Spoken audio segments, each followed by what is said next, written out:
Army of the Dead is written and directed by Zack Snyder and stars Dave Batista, Armory Hardwick, and among others. And in this film, it deals with a zombie outbreak that takes place in Las Vegas, and it's basically a team of mercenaries that are robbing a casino heist, that are doing a casino heist while this is all going on. And they have to do it in a span of time as before the clock runs out in the whole city, while the city is whole quarantine and the event before the time runs out, before it gets nuked. And now here's some backstory. Now I got interested with this movie for a while because I remember when it was first talked about after Zack Snyder did his Dawn of the Dead remake, which is his first directorial debut. There were plans for an actual sequel to that movie for a while, but because other projects came along his way, that he never really got a chance to direct one. And then basically they changed the plan to turn it into what was originally called Army of Dead as a sequel, but then Zack Snyder later changed it to being as just a regular film that basically takes a heist movie and a zombie movie and meshes them together. And it got me interested for a while because I really do enjoy Zack Snyder's films. I mean, he's not what I consider like, like a legendary filmmaker or anything. I just think that he's a cool director that really knows how to do visual movies. He's a visual artist that I really enjoy, and there's a lot of movies that I enjoy with and that he's directed. But I still think that there's things that he probably could work on as far as like maybe writing in a lot of the time, and maybe hire like either better writers or everything. But as a director, I think that he is still a very great visionary guy. And I got really interested with this movie for a while because when I heard that he was going to be planning to do it, it was going to be something different than what he was sticking with his usual superhero stuff, with Man of Steel and all the other DC films. And so when I saw the trailers for it, I got pumped because it looked like he was going for more of a fun different type of Zack Snyder than what we're used to, with trying to blend basically taking the fun vibe of the moments that he had in Dawn of the Dead, where he worked on with James Gunn, and try to go on that level. It was almost like he was trying to do his take of doing what James Gunn is pretty much doing with the later Suicide Squad movie, and the Guardians of the Galaxy movies and stuff, which is fitting because in the Guardians of the Galaxy movies you had Batista playing in those. So I had that vibe going from the trailers, but as it more blood and gore and everything. And I get a kick so much out of zombie films, and seeing it with a heist movie at the same time got me really curious.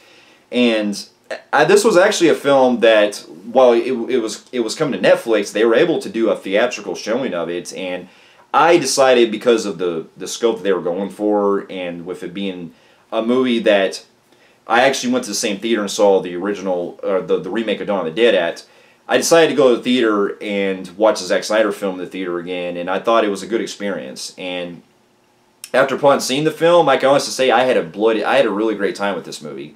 While it is flawed, mainly from the writing, a lot of it, I still think that it still really captured what I really wanted out of this type of zombie film.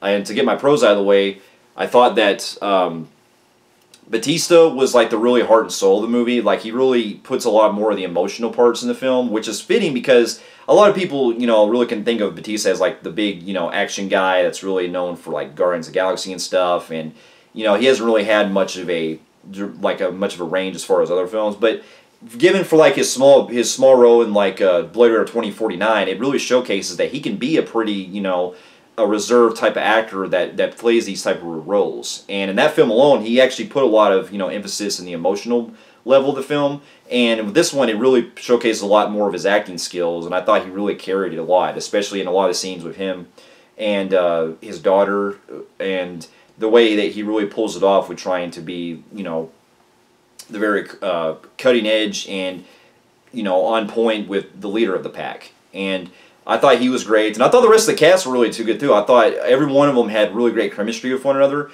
and there's some things that, while some characters are not as focused on as some other ones that you could have really cut out with, I still thought the way the team is going along and their camaraderie with each other and the humor really blended together. And I loved the ones that stood out for me. The best were Dieter, the German the safecracker, and the other girl, I forgot her name, the one that plays the coyote, basically, as they call her. I thought them two really stood out for me the best, and they really had a lot of fun moments.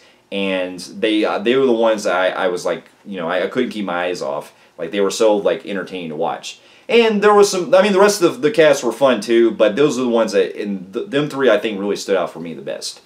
And the other biggest thing I have to say is the way that they go with the fucking gore and everything in this movie is probably one of the most goriest zombie films I've seen in a while. Not the goriest, but, you know, it's definitely up there if you're going for, like, high-edge fucking zombie, like, killings and stuff. Like, they go to the extreme with showing, you know, heads decapitated, fucking, you know, arms, like, getting bruised out and shit with bones sticking out. Like, they don't hold back. And I appreciate that Zack Snyder was sticking to a lot of practical effects, and it was good to see him doing what he did best, like he did with Dawn of the Dead. And what's cool about these zombies was the fact that you're able to get different types, where you got like running zombies, you got these big, you got like these kind of super zombies that remind me like one of the zombie leaders that you've seen from the trailer. He reminds me of something that you would take of like Mad Max, Road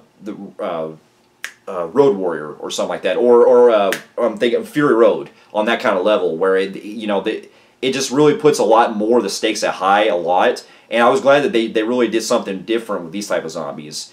And they also have some shit that I didn't expect them to do. Like, not going to, I mean, other than I mean, if you've seen the trailers, you've seen like the zombie tiger and stuff, which, not going to go into detail, but they do have a pretty fucking big brutal death scene that involves with that tiger when it kills somebody. Won't say who. But, I mean, man, they went into, like, the extreme with the practical effects on that person. And I was like, damn. And, plus, not going to go into others, but there's also other zombies they lay into that I thought was pretty interesting. And the lore that they surround with the film puts a lot of great world building that Snyder was able to accomplish. And I am curious how they're going to play it out, because this is supposedly a first of a, well, I guess it's part of a trilogy that he wants to do, or at least have a sequel coming up in the future. And I would love to see how they build upon this. And I know that there's going to be a prequel coming out that I'm interested too that they're doing. And I believe also there's an animated series as well that I'm needing to check out. So I'm curious how that's going to play with it. But, I mean, man, like, the things that they set up with these type of zombies and, like, where they come from and stuff, it really added a lot of great, you know, layers that I'm really interested in how they play out in the future with. And it adds a lot of that mystery there.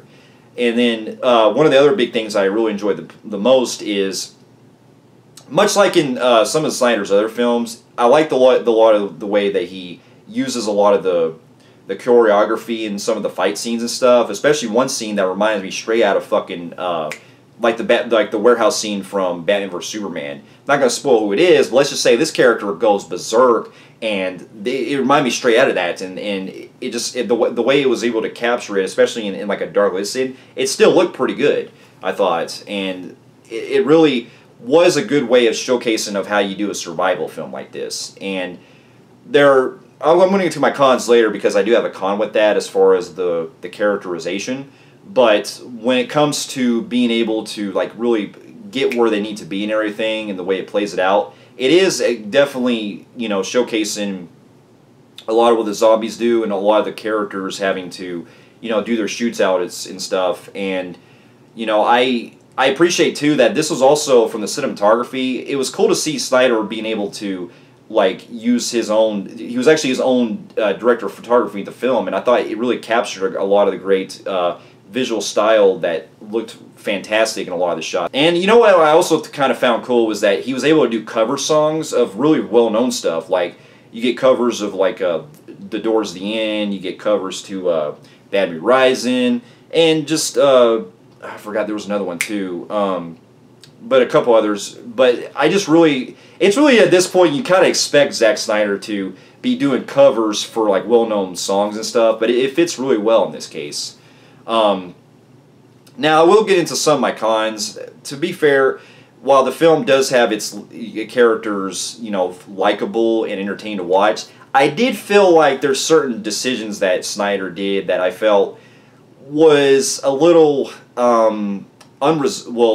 probably misdirection in some cases, because there's characters that he does focus on that you're kind of expecting to see where they go, but it's really unclear what exactly their future holds up in the later, if they're planning to do sequels and stuff. So I did feel like the way that they kind of played it out, it was a little too, like, it left too many unanswered questions that I think got unresolved.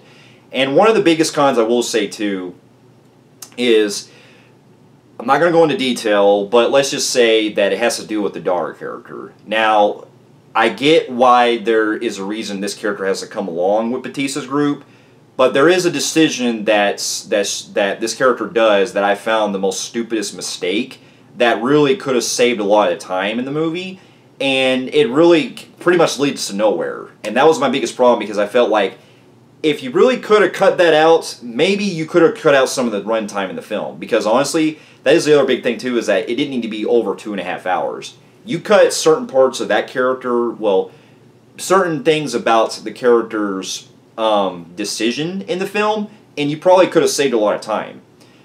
But with that being said, it didn't hold back the movie too much for me. It was just my kind of big issue I had with the climax of the film, the way it leads to it. And so that is the biggest gripe for me the most as far as a writing standpoint. And certain characters, like how do I say it? Characters as fates in the film that I'll just leave it there, and what's going to happen in the future. But with that being said, overall, I will say this was a bloody good time, and you know, it's what I expect from seeing a zombie film like this. It gives you what you want. It does play it serious at parts, but when it's fun, it really sticks to it, and a lot of the action scenes are really well crafted. And it was being able to just give me that type of good zombie feel that I expected out of this. And while it could have been a lot more bigger scale, especially after the opening scene, which was one of the probably the best highlight of the film for the most, the way it really showcases the outbreak, it could have had more of that impact. But I get that this was also something that I think going on behind the scenes, so they shot it last year, that they had probably limitations, so I get that. But it just, you wanted to expect more out of it. But for what we got and for what they were able to use, I still thought this was a great time. And since I was so entertained by it and everything, I'm going to give the movie a compelling grade on the Film Phreeks meter. For those of you who have also seen Army of the Dead, let me know in the comments below what you thought about it. And thank you so much for watching. Stay safe, and I'll see you in my next review. I'll see you later.